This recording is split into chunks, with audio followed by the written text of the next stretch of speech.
الله چې کوم مینه محبت د خپل بنده سره کوي کده بنده ته دغه مینې پته ولګېدله نو د زړه به اوچو د ډېرې خوشحالۍ نه چې ما سره الله څونه مینه کوي. خو زما عزتمندو نن موږ هغه رب هغه الله هغه زمونږ محسن ذات هغه نن موږ هېر کړی دی.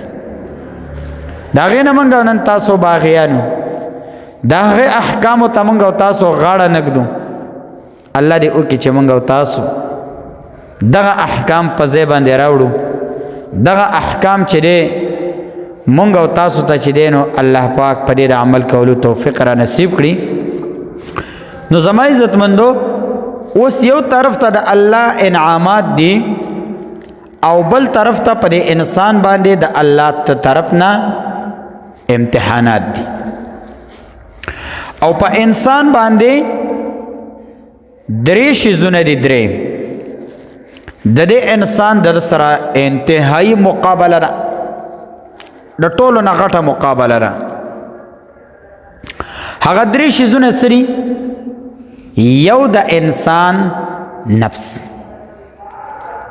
نفس کې راته بیا بیان کومه چې نفس په څو قسمه دی. دویم نمبر زما عزتمندو شیطان او دریم نمبر معاشره او مال. د دریو شیزونو سره د انسان په دنیا کې واسطه ده او دا درې شیزونه چې دی نو انسان ته په هر ځای کې د دین په هر لاره کې دا درې شیزونه انسان ته رکاوټ برابري.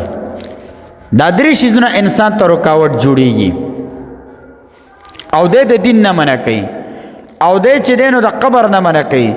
د حشر او د پل صراط د هغه طرف نه چې دی نو د سره مقابله کوي. دا د انسان هغه دشمنان دي. نفس په درې قسمه دی. یو نفس ته ویل کېږي نفس اماره. نفس اماره دا د ټولو نه خطرناک نفس دی چې انسان ته په ګناه باندې حکم کوي. دا نفس وایي د انسان ته زنا وکا، غلا وکا، قتل وکا، ډاکه وکا، د الله خلاف وکا، د الله نافرمانی وکا.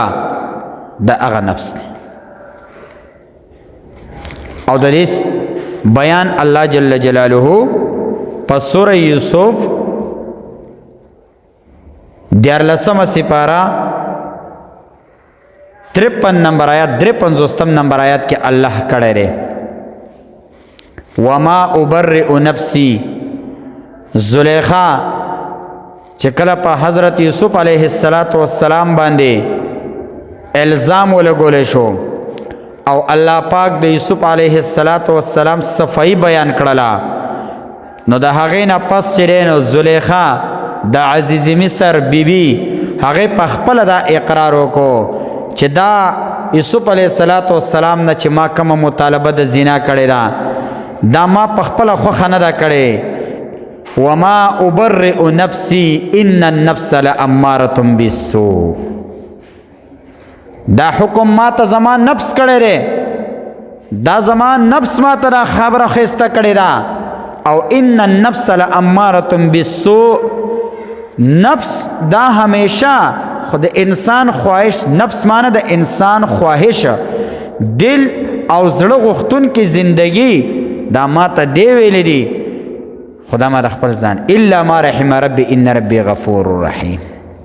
الله دې موږ او تاسو د دې نفس د غلامۍ نه وساتي. دا خطرناک شی دی. دا دنیا کې چې دا څومره حالات دي خواهش پرستی را آخرت هیر دی، قبر هیر دی او هر یو انسان په کوشش کې دی حلال او د حرامو مسله نشته دی. صرف انسان د خپل ځان د پاره چې دی نو مال زیاتول دا د نفس دوکه ده. دا د ټولو نه خطرناک نفس دی. دې ته ویل نفس اماره. هغه نفس چې انسان ته په ګناه حکم کوي. دویم نفس د عزتمندو هغه ته ویل کېږي نفس لوامه. په سورت قیامه 9 سپاره کې الله جل جلاله فرمایي لا اقسم بیوم القیامه ولا اقسم بالنفس اللوامه. نفس لوامه دې ته ویل کېږي کله تا یو ګناه وکړله، کله تا یو غلط کار وکړلو او د هغې نه پس چې دی نو د خپل نفس د ملامته کې هلکه ته خو الله پیدا کړی، ته خو د الله بنده یې، ته خو د الله پاک غلام یې او د الله پاک ستا محسن ذات دی، تا هغه محسن ذات هیر کو، تا ګناه وکړه. دا نفس ورته تان ورکوي، لام تان وله ورکوي، ولې دې دا ګناه کړې ده. دریم نفس دی زما عزتمندو هغې ته ویلی کېږي نفس مطمئنه او دا د ټولو نه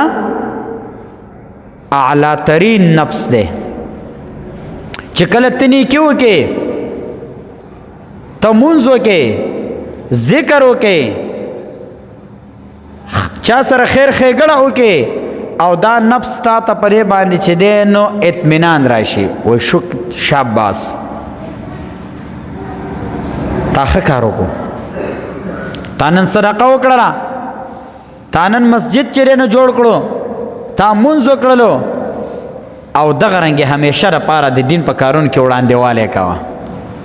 دا نفس دا هم الله قرآن کې ذکر کړی دی په آخري سپاره کې سورت فجر کې الله جل جلاله فرمای یا ایتها النفس المطمئنه ارجعی الی ربک راضیة مرضیه. د قیامت په ورځ به الله وایي اے مطمئن نفسا، اے هغه نفسا چې تا په دنیا کې دا خپل بنده، دا زما بنده او ستا مالک دا تا په نیکو باندې آماده کړی او په نیکو دې ورله شاباشي ورکړی چې کوم ځای به د دین خبره وه ستا نفس به تا ته دا خبره ذهن ته راوستله چې لاړ شه نن چې دی نو نیکي وګټه.